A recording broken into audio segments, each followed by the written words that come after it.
नमस्कार दोस्तों। मेरी आज की इस कहानी का नाम है जलन। रोज कविता उसकी सास की सुबह शाम कहा सुनी होती रहती थी। कभी कभी बात लड़ाई का रूप भी धारण कर लेती थी। गृह कला इतना बिगड़ल रूप धारण कर लेता कि कोई किसी से बात ना करता और खाना पीना भी ना खाने की धमकी कविता की सास दे देती थी। तेरे हाथ की बनी हुई मैं रोटी नहीं खाऊंगी। कविता भी गुस्से में आकर कह देती थी, ना खाना हो तो मत खाना, लेकिन मैं किसी के लिए बिना वजह जलन का कारण नहीं बन सकती। कविता अपनी सास से कहती थी, तुम्हारे ही कारण में कई सालों से मैं देवर जी को खाना बनाकर देती हूँ और उसके कपड़े भी धोती हूँ, लेकिन अब माफ करना, मैं यह सब नहीं कर पाऊंगी। मेरा बना हुआ खाना आप देवर जी के घर ले जाती हो और उनके तो आराम से कह देती हो कि वो क्यों देवरानी जी को अपने साथ रखेंगे। वो कहती, आपको तो अपनी छोटी बहू कल्पना की मदद करनी चाहिए और उसका घर बसाना चाहिए। आप आग में घी डालने की काम कर रही हो। कविता अपनी सास से बोली, बनी हुई रोटी घुल हुए कपड़े नहीं मिलेंगे तो वो अपने रिश्ते कल्पना के साथ संभालने की कोशिश करेंगे। इस तरह देवर जी तक घर हम सब बसा सकते हैं। माँ, आपको भी तो हाथ पैर अब थक रहे हैं। आप भी कितने दिनों तक देवर जी का काम कर सकती हो। इस बात पे कविता की सास कहती है, जब तक मेरे हाथ पैर चलेंगे मैं उसका काम करूंगी। तुझे नहीं करना है तो ना कर। मैं उसे कल्पना का मुंह नहीं देखना चाहती। माँ, उसमें क्या गलत है? कोई भी पत्नी अपने पति को गलत काम करने से रोकेगी। जो देवर जी पीते हैं, पैसा बर्बाद करते हैं तो उनको रोकना कल्पना का अधिकार है। इसमें बुरा क्यों लगता है? वो बोली, वैसे भी इतने सालों से मैं देवर जी के बना बना कर देती हूँ। आप तो उन्हें रोकने उनके घर लेकर जाती हो, खिलाती पिलाती हो। अभी कुछ दिन पहले कल्पना मोहल्ले की बात कह रही थी, इन्हीं सब लोगों की वजह से मेरा घर नहीं बस रहा है। मेरे पति कमाई खाने का इनको ललचा रहे हैं, नहीं तो किसी का काम क्यों करे। उसकी बहू कहती थी, छोटी वाली, माँ, बस तेरी वजह से ही वह मुझसे बेवजह जलने लगी है। बल्कि मैं तो बस यही चाहती हूँ कि किसी तरह से उसका घर बसे, उसके बच्चे को पिता का प्रेम मिले और मुझे कुछ नहीं चाहिए। मैं उससे बात भी नहीं कर सकती क्योंकि वह तो मुझे ही अपने घर टूटने का कारण समझती है और उसको लगता है कि देवर जी का सारा पैसा हम सब ले लेते हैं। माँ, तू भी जानती है, बस तेरे ही कारण मैं उनका काम कर देती थी, लेकिन अब बहुत हो गया। अब मैं देवर जी का बना हुआ खाना नहीं दे सकती, ना ही मैं उनके कपड़े धोऊंगी।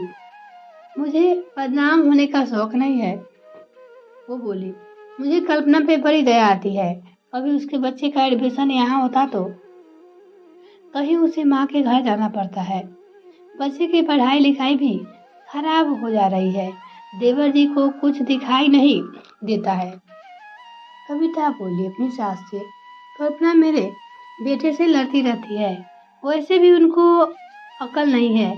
माँ, अकल हो या ना हो, आप कब तक रहोगे आखिर कल कल्पना की देवर जी का काम आएगी। इस तरह तो हम उसका घर खराब कर रहे हैं और हर बदनाम भी हम हो रहे हैं।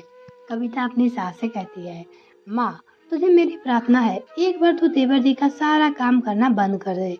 अपने आप उनका घर बच जाएगा और बहू प्यार से बात भी तो करने लगेंगे। तुम्हें सिर्फ कल्पना में कमी दिखाई देती है, देवर जी की कमी नहीं दिखाई देती। तुझे तो वह कल्पना ज्यादा भाग गई, अब तुझे उसकी कमियां नहीं दिखाई देती है। माँ, बस वो जबान से ही तेज है। वो अपने बच्चे का भी ध्यान रखना चाहती है और पति का भी ध्यान रखना चाहती है, लेकिन कुछ गलतियां देवर जी में है, उनको रोकती है। तो इसमें गलत क्या है? माँ, गलत आप ही नहीं हो, आप तो बस पुत्र मोह ज्यादा हो गया है और कुछ नहीं। आपको सिर्फ अपने बेटे पे माया है। कविता का यह बकवास तू मुझसे ना कर। अपना काम तू उसका काम नहीं करेगी तो मैं उसका काम करूंगी। माँ, तुझे करना है तो तू कर। अब तो कविता के पक्ष में उसके ससुर जी और पति दोनों आ गए। कविता ठीक कहती है, एक बार उन दोनों को अपनी गृहस्थी खुद संभालने दो। हो सकता है कुछ दिनों तक लड़ाई झगड़ा हो, फिर संबंध सामान्य भी हो सकते हैं। उसका लोगों का मानना था कि तुम सारा चीज पहुंचाती हो, इसीलिए ऐसा करता है। छोटा बेटा बोला, माँ मैं कब तक उसको देख सकता हूँ, आखिर मेरा भी घर परिवार है और मुझे तो अच्छा लगेगा कि मेरा छोटा भाई भी अपने परिवार के साथ सुखी रहे। माँ को किसी तरह समझाकर छोटे बेटे ने गांव में भिजवा दिया। अब उसके दैनिक काम करने वाला कोई नहीं बचा।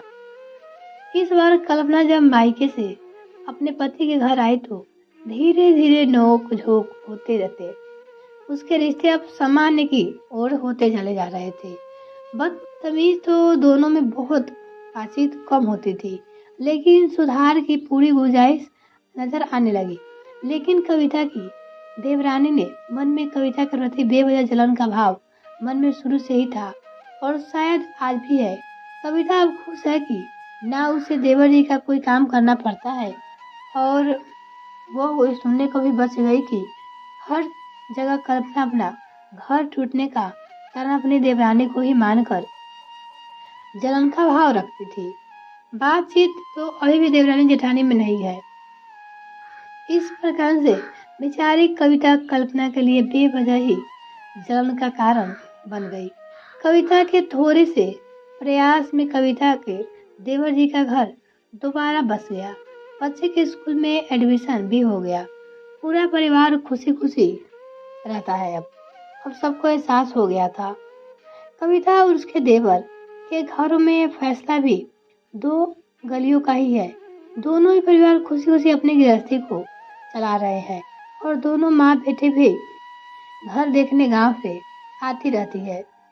शायद अब माँ भी खुश होगी, क्योंकि बेटा का बसा हुआ घर देखकर कौन माँ खुश नहीं होगी, क्योंकि माँ बाप तो बस बच्चे की खुशियाँ ही चाहती होती है। सभी माँ बाप को चाहता है कि मेरे बच्चे खुश रहे। समय अच्छे अच्छे गांव को भर देता है, तो कभी न कभी कल्पना के मन से कविता के लिए बेवजह का जलन का भावना जो उत्पन्न हुआ था वो भी अब समय के साथ समाप्त हो चुका था।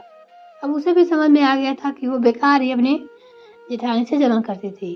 पति पत्नी घरेलू नोकझोंक झगड़ा विकराल रूप लेने से पहले थोड़ा समझदारी से काम लेना पारिवारिक सदस्य बसा बसाया घर टूटने से बच सकते हैं। इस प्रकार कविता ने अपनी देवर देवरानी का घर बसाया। आपको मेरी कहानी कैसी लगी कमेंट सेक्शन में जरूर लिखिए और आपको इस कहानी पे क्या राय है वो भी मुझे कमेंट करना बिल्कुल ना भूलें। अगर आपने मेरे चैनल सब्सक्राइब नहीं किया तो प्लीज़ सब्सक्राइब कीजिए, साथ ही बेल आइकन प्रेस ताकि मेरे और वीडियो सबसे पहले आपको मिल सके। बहुत बहुत धन्यवाद।